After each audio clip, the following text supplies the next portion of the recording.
एक बार की बात है। एक गांव में महेंद्र नाम का एक व्यक्ति रहता था। वो अपने जीवन से बहुत परेशान हो चुका था। अपने जीवन में वो कई सारे व्यवसाय करने का प्रयास कर चुका था, लेकिन उसका कोई भी व्यवसाय अच्छी तरह नहीं चल पाता था, जिसके कारण वो अपने जीवन में बहुत ही गरीबी की हालत में दिन गुजार रहा था।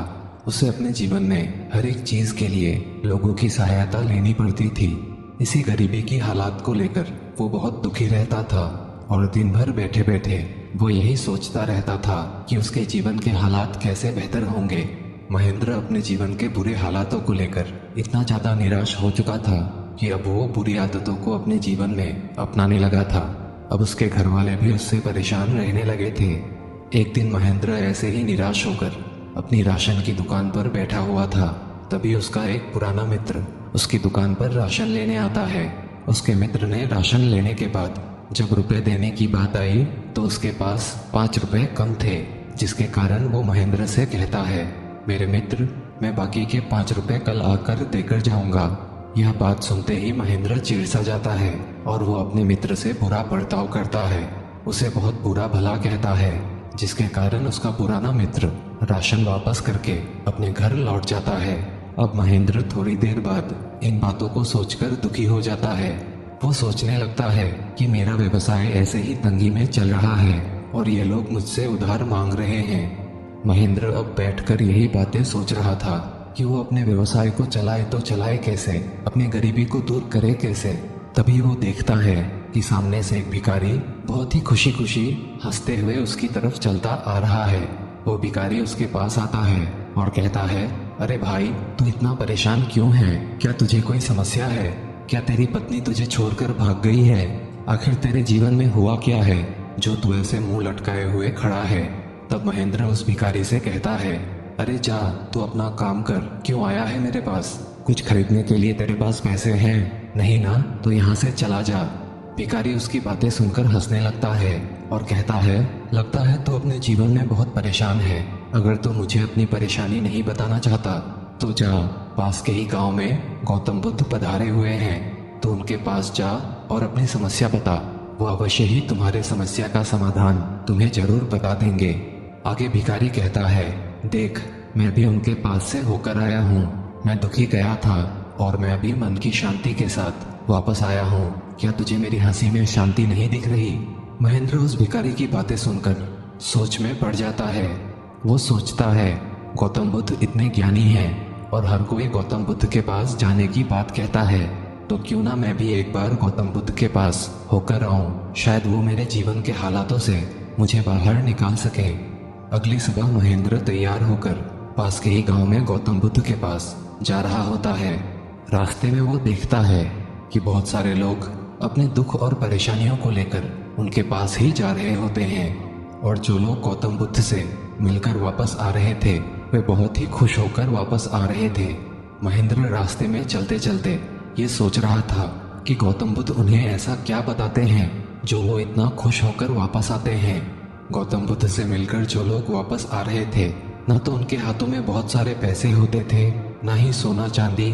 तो फिर ऐसा क्या होता था जो लोग गौतम बुद्ध के पास से वापस लौटकर इतना खुश होते थे? ये सब सोचकर अब महेंद्र ने भी तय कर लिया था कि वो गौतम बुद्ध से मिलकर ही वापस आएगा और देखेगा कि ऐसा वहाँ क्या हो रहा है कि दुखी लोग उनके पास जाकर खुश हो जाते हैं। अब महेंद्र पास के गांव में पहुंच जाता है। वहां पहुंचकर देखता है कि वहां बहुत लंबी कतार लगी हुई है। अब महेंद्र भी उस कतार में लग जाता है। कतार में लगकर वो अपनी बारी का इंतजार करने लगा। देखते ही देखते उसकी बारी भी आ गई और उसने गौतम बुद्ध से कहा, हे बुद्ध, मैं बहुत ही परेशान हूँ। मैं जो भी व्यवसाय करता हूँ, जो भी काम करता हूँ, सारे विफल हो जाते हैं। मुझे अपना जीवन चलाने के लिए भी दूसरों की सहायता लेनी पड़ती है। कृपया मुझे बताइए कि मैं अपने जीवन को कैसे बेहतर कर सकूं। ये सुनकर बुद्ध महेंद्र से कहते हैं, तुम गरीब नहीं हो, तुम्हें ऐसा लगता है क्योंकि आज तक तुमने कभी भी किसी के लिए कुछ भी नहीं किया है। ना ही तुमने अपने जीवन में किसी को दान दिया, ना ही तुमने दूसरों के लिए कुछ किया। ये सब सुनकर महेंद्र के मन में एक आशंका जाग उठी। अपनी आशंका को दूर करने के लिए महेंद्र ने पूछा, हे बुद्ध, मैं कैसे दान कर सकता हूँ? मैं तो अब भिखारी बनने वाला हूँ। मेरा व्यवसाय भी अच्छा नहीं चल रहा है। मैं लोगों को दान कैसे दे सकता हूँ और कैसे लोगों की सहायता कर सकता हूँ। मुझे तो खुद अपना जीवन चलाने के लिए दूसरों से मांगना पड़ता है। ये सारी बातें सुनने के बाद गौतम बुद्ध महेंद्र से कहते हैं, तुम्हारे पास हाथ है जिससे तुम लोगों की सेवा कर सकते हो और दूसरों का भला कर सकते हो। तुम्हारे पास मुंह है जिससे तुम अच्छी बातें लोगों के साथ कर सकते हो और दूसरों का हौसला बढ़ा सकते हो। ये सारी चीजें करके भी तुम दूसरों की सहायता कर सकते हो। जरूरी नहीं है कि दान सिर्फ पैसों से किया जाए। हम चाहे तो शिक्षा का भी दान कर सकते हैं, चाहे तो अन्न का भी दान कर सकते हैं। ऊपर वाले ने अगर किसी को पूर्णतः अच्छा शरीर दिया है तो वो कभी भी गरीब नहीं हो सकता। वो बस दिमाग से गरीब है। उसे इस विचार से हटकर दूसरों की सेवा में अपना जीवन लगाना चाहिए, लोगों से अच्छा व्यवहार करना चाहिए। बुद्ध की ये सारी बातें सुनने के बाद महेंद्र को अब समझ में आ गया कि वो क्या गलती कर रहा था और उसका मन अब संतुष्ट होने लगा था। इसके बाद महेंद्र गौतम बुद्ध को प्रणाम करता है और अपने घर वापस लौट आता है। अब कई महीने बीत जाने के बाद उसका व्यवसाय अच्छा चलने लगा था। उसे जो पैसों की तंगी हो रही थी, उसके जीवन की बुरी आदतें भी अब समाप्त हो चुकी थी। दोस्तों, हम सब इस बात की चिंता में समय बर्बाद करते हैं कि हम गरीब हैं, लेकिन ये सत्य नहीं है। हमें अपने गरीबी का कारण ढूंढना होगा। जब भगवान ने हमें सही सलामत बनाया है तो हम गरीब कैसे रह सकते हैं? सत्य तो यह है कि जब तक हमारा शरीर पूरी तरह से बेहतर है तो हम उसका उपयोग करके, अच्छा व्यवहार करके, लोगों के साथ मिलजुल कर रहकर आगे बढ़ सकते हैं और खुद के जीवन को बहुत ज़्यादा बेहतर बना सकते हैं। अगर कोई व्यक्ति सिर्फ अपनी नाकामयाबियों पर ध्यान दे और उसे बदलने की कोशिश ना करे तो वह व्यक्ति अपने जीवन को कैसे सुधार सकता है? इसके अलावा हमें इस कहानी से यह सीख भी मिलती है कि दान सिर्फ धन का ही नहीं, शिक्षा का, भोजन का और अच्छे विचारों का भी दान किया जा सकता है। अगर आपके पास धन नहीं है तो आप शिक्षा का भी दान कर सकते हैं या फिर आप दूसरों के लिए अच्छे विचारों का भी दान कर सकते हैं।